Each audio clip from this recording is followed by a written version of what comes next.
Hi.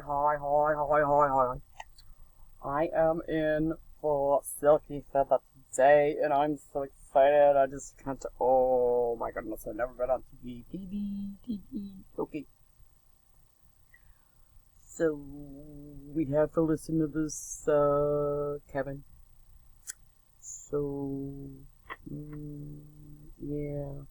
I don't have a lot of scruples. They've been falling out for a while now, and kind of looking for them. But, oh man, things are popping up on the screen. Here he is. Oh, here he is. Oh,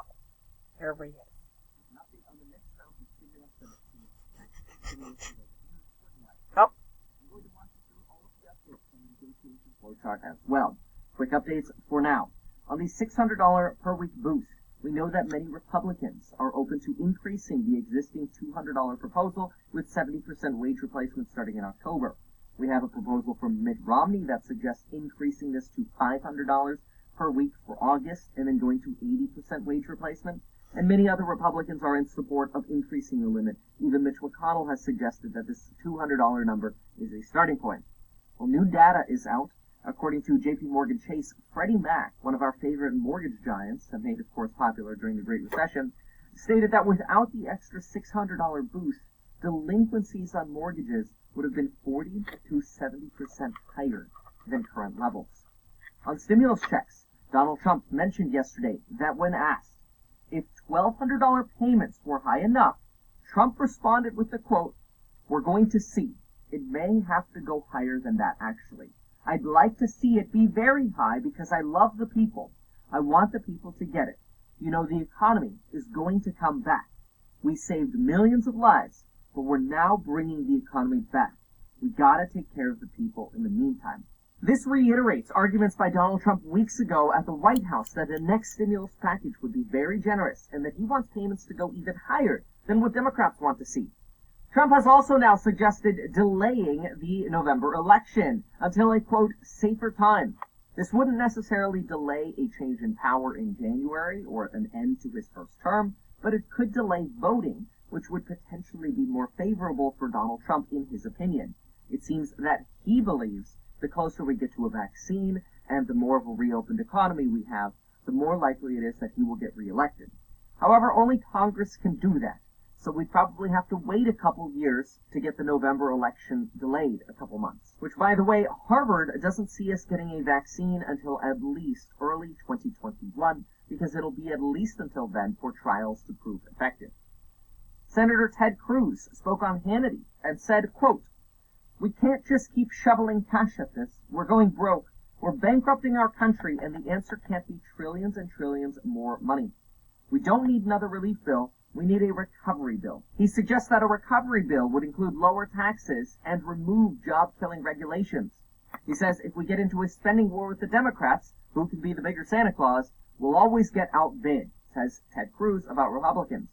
Ted Cruz went on to say that if the economy is stronger in November and we're open, we can win the White House, keep the Senate, and take control of the House. Again, referring to Republicans when he says we. If people are demoralized and hopeless in November, Democrats will sweep and the country will have a President Biden. Ted Cruz believes we need to focus on reopening. Meanwhile, part one of the pre-sale for the YouTube course does end tomorrow, so use that coupon code and join so you too could make money from home.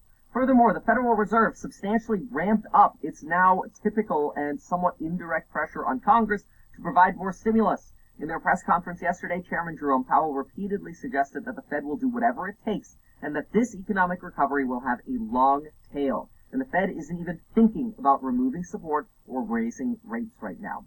Speaking of the Federal Reserve, today is a sad day. Previous chair of the Kansas City Federal Reserve passed away of COVID-19 today. Herman Cain was admitted to an Atlanta hospital on July 1st. He tested positive for COVID-19 just 14 days after attending the Trump Tulsa, Oklahoma rally without wearing a mask. Thoughts and prayers to his families. But honestly, look at that lag time. That rally was held 6 weeks ago, and Chair Cain passed away today. That's a very long lag time, and it's also very sad because it means he was fighting COVID for 30 days. green was 74. Now let's hit the flow chart. While I pull up the flow chart, I have to say, why do I feel like I'm in V for Vendetta? And some masked man is going to come on TV and say, the truth is, there is something terribly wrong with this country, isn't there? Cruelty and injustice, intolerance and oppression. Well, it's everywhere. You can get life insurance and 2 free stocks with Weevil when you sign up. You just need the link down below. Deposit $100, get 2 free stocks worth up to $1,400, and of course get life insurance in as little as 5 minutes. See those links down below, right below the link for the YouTube course. Okay, let's look at our flow chart. So I've changed this as usual. I'm going to keep updating this. Anything in yellow is something that I've changed. So I'm only going to look at things that are yellow. Obviously up top we've got Democrats, things that are Democrat priorities. Something I added for Democrats is that Democrats do want higher stimulus checks as well, right? So when we hear that Trump says we want higher stimulus checks, so do Democrats. Because the HEROES Act wants $1,200 and $1,200. That's $1,200 for filers and $1,200 for dependents. The current HEALS Act would give $1,200 for filers, and then if filers qualify, then their dependents would get $500. Democrats also want absentee voting, which, keep in mind that there is a lot of distrust for the mail, that is mailing in your votes. What a lot of people actually do with absentee ballots is they'll receive their ballot by mail, and then they'll take that ballot and physically drop it off at the election office. I find that a lot of people out here in California do it. I know that there are a lot of people who mistrust actually putting their signed ballot in the mail. I ran an Instagram poll, and about 50% of you disagreed with actually putting your ballot in the mail.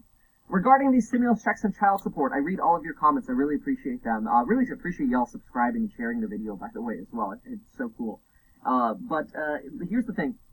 There are a lot of comments about child support garnishments not happening. Here's the scoop. The HEROES Act says you get your stimulus check even if you owe child support. That's the HEROES Act.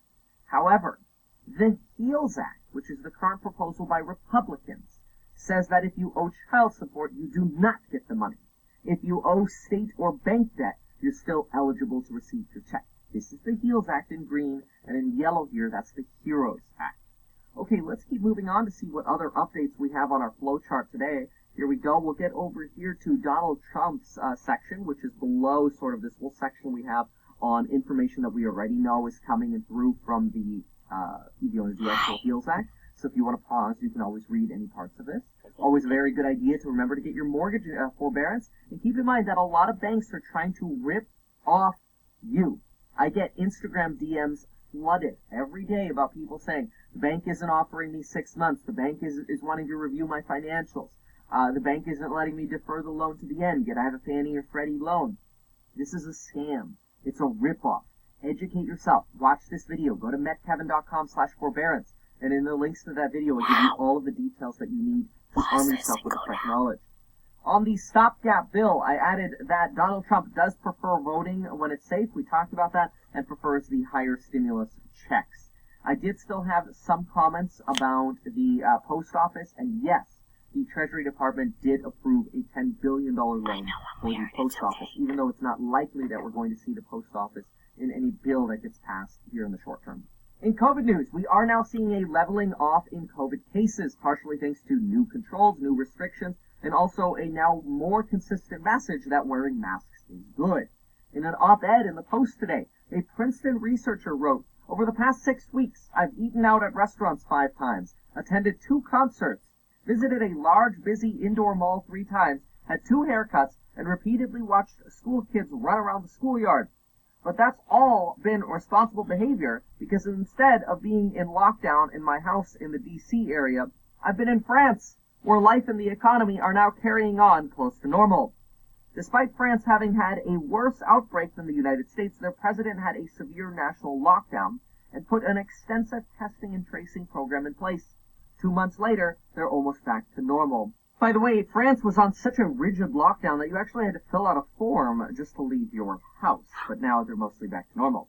In economic news, gross domestic product shrank 9.5% year over year in quarter 2. That is the largest decline since we started publishing. That's what happened to my husband's penis. It just drastically declined.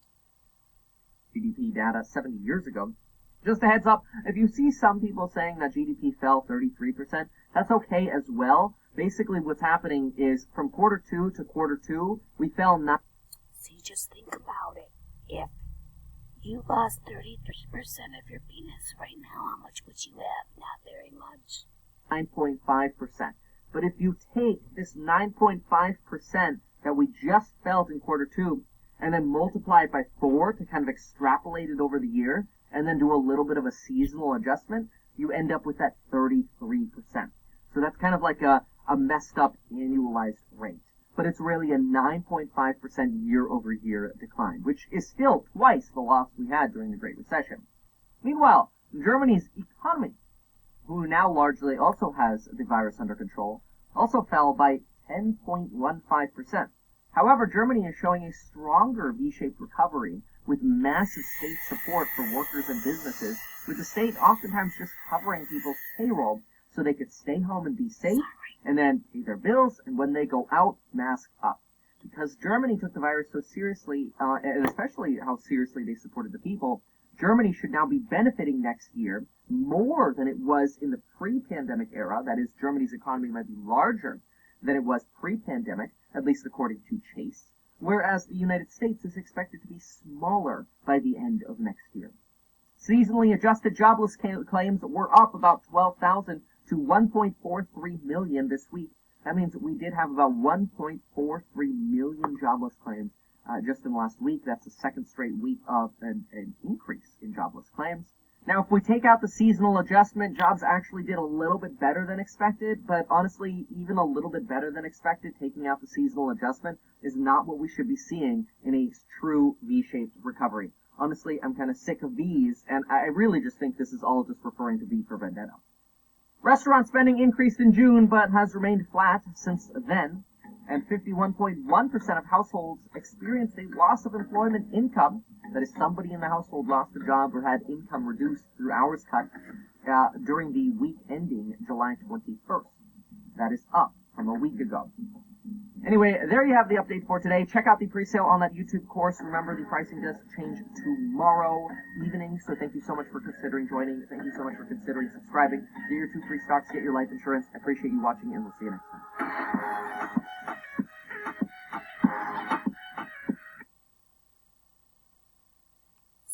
So, like, I hope you really liked it. You'll have to let Silky know in the comments below if you liked Carol. That's me, Carol. Hello, Carol. I'm Carol. Okay, now, and if you would like to ever see me again, because you never know what could happen, hey, you could come watch me sometime.